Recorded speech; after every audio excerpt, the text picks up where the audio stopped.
అందరికీ నమస్కారము. నా పేరు లక్ష్మి. దాక్షాయణి పరిణయం 46వ భాగము. రచయిత వేదస్విని గారు. శక్తి మాత్రం నేను హ్యాపీగా లేనురా. ఇప్పుడు సిద్ధు గురించి ఆలోచిస్తూ దక్ష నాకు సొంతం కాలేదు. తనకి ఇంకా టైం ఇవ్వాలి. అయినా సిద్ధుని నేనే కిడ్నాప్ చేయించానని తెలిస్తే తను నన్ను ఎంతగా అపార్థం చేసుకుంటుందో ఏంటో. కానీ తనకి సిద్ధు కండిషన్ తెలిస్తే అర్థం చేసుకుంటుంది. ఇప్పుడు నా బాధ దాని గురించి కాదు. దక్ష నేను కనపడగానే సిద్ధు గురించి అడుగుతుంది. సిద్ధుకి పూర్తిగా క్యూర్ అయిన తర్వాత దక్షకి నిజం చెప్పాలి అని అనుకుంటున్నా. కానీ ఇప్పుడు ఎలా తప్పించుకోవాలి? ఈ ఫస్ట్ నైట్ ప్రోగ్రాం వల్ల నేను తన నుండి దూరంగా వెళ్ళలేను, తప్పించుకోలేకపోతున్నాను అని అంటాడు శక్తి. అప్పుడే అర్జున్ ప్రసాద్ అక్కడికి వచ్చి ముహూర్తానికి టైం అయింది, శక్తి నువ్వు వెళ్ళు అని ఫస్ట్ నైట్ అరేంజ్ చేసిన రూమ్లోకి శక్తిని పంపించాడు అర్జున్ ప్రసాద్. అప్పుడు సూర్య అర్జున్ ప్రసాద్ మాట్లాడుకుంటూ ఉంటారు. సూర్య సిద్ధుకి బాగానే ఉంది కదా, ఇక వాడు క్యూర్ అయినట్టే కదా అంకుల్ అని అడుగుతాడు. అర్జున్ ప్రసాద్ సిద్ధు బాగానే ఉన్నాడు అని అంటాడు. సూర్య కాస్త బాధతో శక్తి కూడా సిద్ధు గురించి దక్షకి ఎలా చెప్పాలా అని ఆలోచిస్తున్నాడు అంకుల్ అని అంటాడు. అర్జున్ ప్రసాద్ అవును సూర్య, దక్షకి సిద్ధు గురించి నిజం తెలిస్తే ఎలా రిసీవ్ చేసుకుంటుందో ఏంటో. అసలు దక్ష సిద్ధుకి తను దూరం కావటానికి కారణం శక్తియే అని, శక్తి కావాలనే సిద్ధుని దక్షకి దూరం చేశాడని తెలిస్తే దక్ష తట్టుకుంటుందా అని అంటాడు. కళ్యాణీదేవి ఫోన్ దక్ష దగ్గరే మర్చిపోవటంతో ఫోన్ ఇవ్వడానికి వెళ్తున్న దక్ష అర్జున్ ప్రసాద్ సూర్యలు మాట్లాడుకుంటున్న మాటలు వింటుంది. కానీ దక్ష పూర్తిగా వాళ్ళ మాటలు వినదు. దక్షకి శక్తి సిద్ధుని తన నుండి దూరం చేశాడు అన్న ఒక్క విషయం మాత్రమే అర్థమవుతుంది. ఒక్కసారిగా దక్ష శక్తి సార్ని సిద్ధుని నా నుండి దూరం చేశాడా అనే మాట వినగానే తన గుండె పగిలిపోతుంది.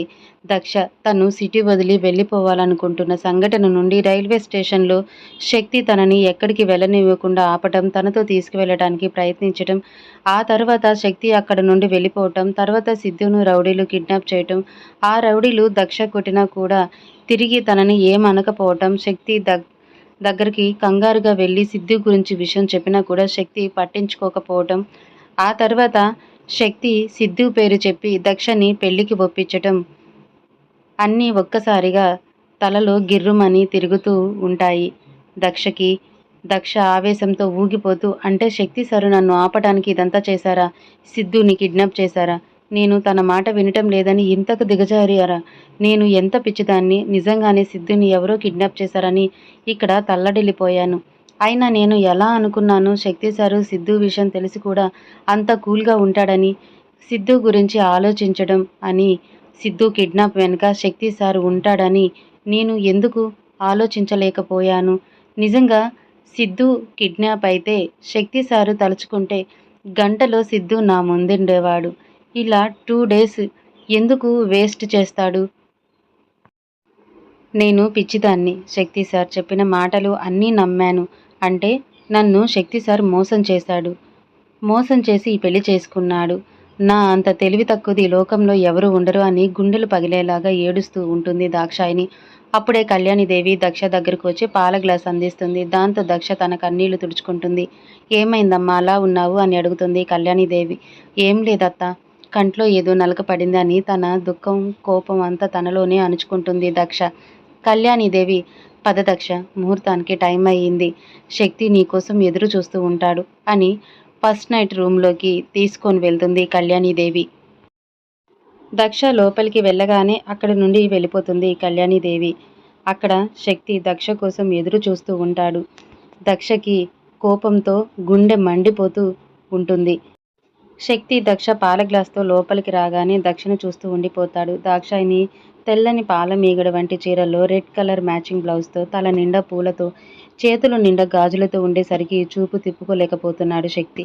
శక్తి చూపు దక్ష ముఖం పైన పడుతుంది. దక్ష కళ్ళల్లో కోపం కన్నీళ్లు కనపడతాయి. దక్ష ముఖం కోపం ఎర్రబడిపోతుంది. శక్తికి అర్థం కావటం లేదు ఏం జరిగి ఉంటుందోనని. వెంటనే శక్తి విషయం ఏంటో తెలుసుకుందామని డోర్ లాక్ చేసి దక్ష దగ్గరగా వచ్చి ఏమైంది దక్ష, ఎందుకు ఆ కళ్ళల్లో కన్నీళ్లు, ముఖంలో కోపం అంటూ భుజం పైన చెయ్యి వేస్తాడు. దక్ష కోపం పతాక స్థాయికి చేరుకొని కోపంతో పాల గ్లాసుని నేలకేసి కొడుతుంది. దాంతో శక్తి ఒక్కసారిగా షాక్ అయ్యి ఏంటి దక్ష, ఎందుకంత కోపం, ఇప్పుడు ఏమైందని అంటాడు. దక్షకి కోపం తన కంట్రోల్లో లేదు. ఆ కోపంలో శక్తి చంప పగలగొడుతుంది. దక్ష అలా బిహేవ్ చేస్తుందని ఎక్స్‌పెక్ట్ చేయని శక్తి దక్ష కొట్టినా కూడా ఏమాత్రం పట్టించుకోకుండా "ఏమైంది దక్ష? ఎందుకంత బాధపడుతున్నావు?" అని కాస్త టెన్షన్‌గా అడుగుతాడు. దక్ష చాలా ఆవేశంగా చేసిందంత చేసి ఏమీ తెలియని అమాయకుడిలాగా ఎంత బాగా నటిస్తున్నారు శక్తి సార్. ఎంత నమ్మాను మిమ్మల్ని. ఆ దేవుడి కంటే ఎక్కువగా నమ్మాను. మీరు ఇలా చేస్తారని కలలో కూడా ఊహించలేదు. మిమ్మల్ని చూస్తేనే అసహ్యం వేస్తుంది నాకు. ఇలాంటిది దిగజారిపోయిన మనిషైనా నేను ప్రేమించింది, పెళ్లి చేసుకుంది అని మీకన్నా దిగజారిపోయిన మనిషిని నేను ఎక్కడా చూడలేదు. మీరు నా నుండి నా సిద్ధుని నా సిద్ధుని దూరం చేశారు. మిమ్మల్ని ఏం చేసినా పాపం లేదు శక్తి సార్. నేను మోసపోయాను. మిమ్మల్ని ప్రేమించి అంటూ నేల మీద కూలబడి గుండె పగిలిపోయేలాగా ఏడుస్తూ ఉంటుంది దాక్షాయణి. దక్షకి సిద్ధుని నేనే కిడ్నాప్ చేయించానన్న విషయం తెలిసిపోయిందని శక్తికి అర్థమవుతుంది. దక్ష అలా అంతలా ఏడుస్తూ ఉంటే శక్తి మనసు కరిగిపోయి ప్లీజ్ దక్ష, నువ్వు ఏడవకు. నీ బాధను నేను చూడలేను. అసలు ఏం జరిగిందో నీకు తెలియదు అని అంటూ కింద కూలబడి ఏడుస్తున్న దక్షని పైకి లేపడానికి ట్రై చేస్తాడు శక్తి. శక్తిని తనని ముట్టుకోవటంతో దక్ష చాలా కోపంగా శక్తిని దూరంగా నెట్టేస్తుంది. ఇంకొకసారి మీ చేతులతో నన్ను తాకితే నేనేం చేస్తానో నాకే తెలియదు. ఏంటి? నేను ఏడిస్తే మీరు చూడలేరా? ఎంత పెద్ద జోక్ చేస్తున్నారు శక్తి సార్. ఈ జోక్‌కి నాకు నవ్వు రావటం లేదు. ఏడుపు తప్ప. అయినా మిమ్మల్ని ఎంతగా నమ్మాను శక్తి సార్. నా జీవితంలో మీకు ఎంతో ఉన్నత స్థానాన్ని ఇచ్చాను. మిమ్మల్ని నా ప్రాణం కంటే ఎక్కువగా అనుకున్నాను. మీరేం చేశారు? నన్ను నమ్మించి మోసం చేశారు. ఎన్ని అబద్ధాలు చెప్పారు శక్తి సార్. నేను ఇలా ఏడుస్తున్నానంటే దానికి కారణం మీరు. సిద్ధు పాపం చిన్నవాడు అని కూడా చూడకుండా వాడిని తల్లి దగ్గర నుండి దూరం చేశారు. ఇలా చేయటానికి మీకు మనసెలా వచ్చింది శక్తి సార్? నా గురించి కాకపోయినా సిద్ధు గురించైనా ఆలోచించాలి కదా. వాడు నేను కనిపించకపోతే ఒక్క పూట కూడా ఉండలేడు. అలాంటిది వాడిని కూడా బాధ పెట్టారు మీరు. I hate you Shakti sir. I hate you. నేను ఈ ప్రపంచంలో ఎవరినైనా ద్వేషిస్తున్నాను అంటే అది మిమ్మల్ని మాత్రమే అని అంటూ ఏడుస్తూ ఉంటుంది దాక్షాయిని. శక్తి దక్ష దగ్గరకు వెళ్ళి ప్లీజ్ దక్ష, కొంచెం కూల్గా ఆలోచించు. నేను చెప్పేది విను. నువ్వు సగం విని మాత్రమే తెలుసుకున్నావు అని అంటూ ఉంటాడు. అప్పుడు దక్ష ఒకసారి తనని తాను స్థిమితపరుచుకొని అయినా నేను ఎవరో చెప్తే వినటమేంటి? అందులోనూ అర్జున్ ప్రసాద్ శక్తి సార్ గురించి చెప్తే నమ్మటమేంటి? అని మళ్ళీ శక్తిని చూస్తూ Shakti sir, sorry. I'm really sorry. అయినా నేను ఎలా అనుకుంటాను? మీరు ఎందుకు సిద్ధుని కిడ్నాప్ చేస్తారు? అదంతా అబద్ధం కదా. మీరెందుకు మన సిద్ధుని బాధ పెడతారు? ఇప్పుడు మీరు చెప్పండి. నా మీద ఒట్టేసి చెప్పండి. మీరు సిద్ధుడిని కిడ్నాప్ చేయించలేదు కదా అని ఆశగా అడుగుతుంది దాక్షాయిని. శక్తికి ఏం చెప్పాలో అర్థం కాక అది కాదు దక్ష అని అంటూ ఉంటే అప్పుడు దాక్షాయిని నాకు సమాధానం చెప్పండి శక్తి సార్. సిద్ధుని కిడ్నాప్ చేయించారా లేదా అని శక్తిని మాట్లాడనివ్వకుండా అంటుంది. శక్తి సమాధానం చెప్పకుండా మౌనంగా ఉండిపోతాడు. అప్పుడు దక్ష అంటే మీరే సిద్ధుని కిడ్నాప్ చేశారన్నమాట. అయినా పిచ్చిదాన్ని కాకపోతే ఇంకా మిమ్మల్ని నమ్ముతున్నాను చూడండి. నన్ను నేను కొట్టుకోవాలని గట్టిగా అరుస్తూ ఉంటుంది దాక్షాయిని. శక్తి దక్ష కోపాన్ని కంట్రోల్ చేయాలి. ప్లీజ్ దక్ష, నేను ఏం చెప్పాలనుకుంటున్నానో కొంచెం శాంతంగా విను అని అంటూ ఉంటే దాక్షాయిని ఏం చెప్తారు శక్తి సార్? ఇంకా ఏం మిగిలి ఉందని మీరు చెప్పటానికి, నేను వినటానికి?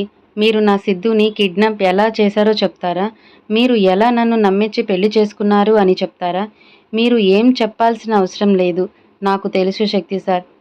నేను మీకు చెప్పకుండా ఇక్కడి నుండి దూరంగా వెళ్ళిపోవాలని అనుకుంటున్నాను అని నా మీద రివెంజ్తో ఇదంతా చేశారు. నేను మీ మాట వినలేదని నన్ను ఎలాగైనా ఆపి మీ ఈగోని సాటిస్ఫై చేసుకోవాలని ఇదంతా చేశారు కదా శక్తి సార్. మీకు తెలుసు సిద్ధు కోసం నేను మీ దగ్గరకు వచ్చి మీరు చెప్పినట్టు చేస్తానని. నేనొక ఎమోషనల్ ఫూల్ని కదా. నాతో బాగా ఆడుకుంటున్నారు మీరు.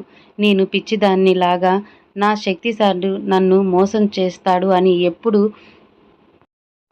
అనుకోలేదు. మీరు ఒక అమ్మాయిని ఇష్టం లేకుండా పెళ్లి చేసుకునేలాగా బలహీనపరిచారు.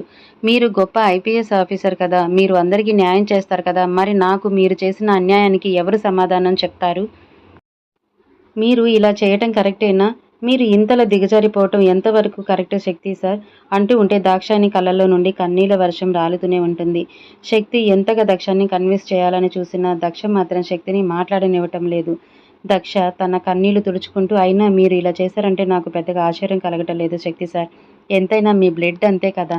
మీరు ఒక హంతకుడి కొడుకు కదా! ఆ బుద్ధులు ఎక్కడికి పోతాయి? ఆ అర్జున్ ప్రసాద్ మా నాన్నని మోసం చేసి నా తల్లిదండ్రులని, నా అన్నయ్యని చంపేశాడు. ఇక మీరు నన్ను బ్రతికుండంగానే మోసం చేసి చంపేశారు. మీకు ఆయనకి ఏం తేడా లేదు, కనపడటం లేదు నాకు అని కోపంలో కంట్రోల్ తప్పి ఇష్టమొచ్చినట్లు మాట్లాడుతూ ఉంటుంది దక్ష.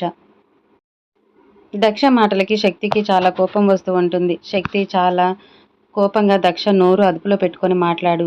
నీకు ఏదైనా అనాలనిపిస్తే నన్ను అను, అంతేగాని డాడీ గురించి ఒక్క మాట మాట్లాడినా ఊరుకోనని సీరియస్గా వార్నింగ్ ఇస్తాడు. దాక్షాయిని ఇంకా ఎక్కువ కోపాన్ని తెచ్చుకుంటూ ఏం చేస్తారు శక్తి సార్? ఇంకా ఏముంది చేయటానికి, చంపేస్తారా నన్ను అని అంటూ ఉంటుంది. శక్తి తన కోపాన్ని కంట్రోల్ చేసుకుని, దక్ష నువ్వు కోపంలో ఆలోచించటం లేదు, అవుట్ ఆఫ్ కంట్రోల్ అవుతున్నావు. అయినా నీలాంటి మూర్ఖురాలికి ఎంత చెప్పినా లాభం లేదు అని అంటాడు. అప్పుడు దక్ష ఏడుస్తూ ఒకవైపు నవ్వుతూ, అవును సార్, నేను మూర్ఖురాలిని. నాకు ప్రేమించటం తప్ప మోసం చేయటం తెలియదు కదా! అయినా నా ప్రేమ ఎలా మొదలైందో నాకే తెలీదు. ఎందుకు ముగిసిపోయిందో అర్థం కావటం లేదు. ఎందుకు మీ ప్రేమ మాయలో పడి మోసపోయానో తెలీదు అని అంటూ శక్తి కాలర్ పట్టుకొని, ఇప్పటికైనా నిజం చెప్పండి. మీరు చెప్పినట్లుగా నేను మిమ్మల్ని పెళ్లి చేసుకున్నాను కదా! ఇప్పటికైనా నా సిద్ధుని నాకు అప్పచెప్పండి. మీరు నాకు మాట ఇచ్చారు, నా కొడుకు ఎక్కడ ఉన్నా క్షేమంగా నా ముందుకు తీసుకొస్తానని. మీరు చెప్పినట్టు చేశాను కదా!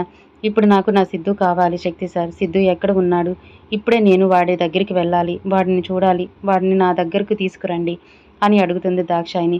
శక్తి ఏం మాట్లాడాలో తెలియక, సిద్ధు గురించి ఎలా చెప్పాలో అర్థం కాక, ఇప్పుడు దక్ష ఉన్న మెంటల్ కండిషన్‌లో సిద్ధు పరిస్థితి తెలిస్తే దక్ష ఏమైపోతుందో, నిందలన్నీ మోస్తూ మౌనంగా